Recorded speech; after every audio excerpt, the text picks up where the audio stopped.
എന്ന് ചോദിച്ചുകൊണ്ട് നമ്മുടെ നാടൻ ഭാഷയിൽ പറഞ്ഞാൽ നിലത്ത് വെച്ചാൽ ഉൾപ്പരിക്കും, തലയിൽ വെച്ചാൽ പേരരിക്കും എന്ന് പറഞ്ഞുകൊണ്ട് ഒരു നേരത്തെ ആഹാരത്തിന് വേണ്ടി പ്രഭാതത്തിൽ വഴിയിലിറങ്ങി വണ്ടി ഓടിച്ചും കല്ലിടുമെന്നും വയലിൽ പണിയെടുത്തും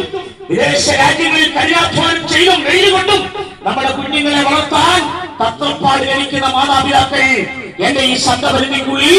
ഈ സന്തസീമയ്ക്കുള്ളിൽ നിന്ന് ശ്രദ്ധിക്കുന്നു എന്നുള്ളത് ഞാൻ മനസ്സിലാക്കേണ്ട കാര്യം തന്നെയാണ്. എന്റെ പ്രിയപ്പെട്ടവരെ, എന്നാൽ ഇന്ന് ഈ ലോകത്തിൽ നാട്ടിൽ നടക്കുന്നത് എന്താണ്? അങ്ങനെ കഷ്ടപ്പെട്ട് പണിയെടുത്ത് നമ്മുടെ കുഞ്ഞുങ്ങളുടെ സന്തോഷ സൗകര്യങ്ങൾ, സോപാന സൗകര്യങ്ങൾ നേടിയെടുക്കാൻ,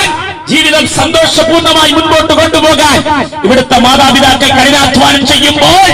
ഈ കുഞ്ഞുങ്ങളെ തെരുവിലേക്ക് വലിച്ചെറിയുന്നത് പോലെ ഇവിടുത്തെ കഞ്ചാവിനും മയക്കുമരുന്നിനും ലഹരി പദാർത്ഥങ്ങൾക്കും പുകയില ഉൽപ്പന്നങ്ങൾക്കും എന്തിനകം പറയുന്നു MDMA പോലെയുള്ള മാരകമായ ലഹരി പദാർത്ഥങ്ങൾക്കും അടിമയാക്കാൻ വരവിരിച്ചു കാത്തിരിക്കുന്ന ഇവിടുത്തെ ലഹരി മാഫിയായുടെ കാരാള ഹസ്തങ്ങൾക്കകത്ത് നമ്മുടെ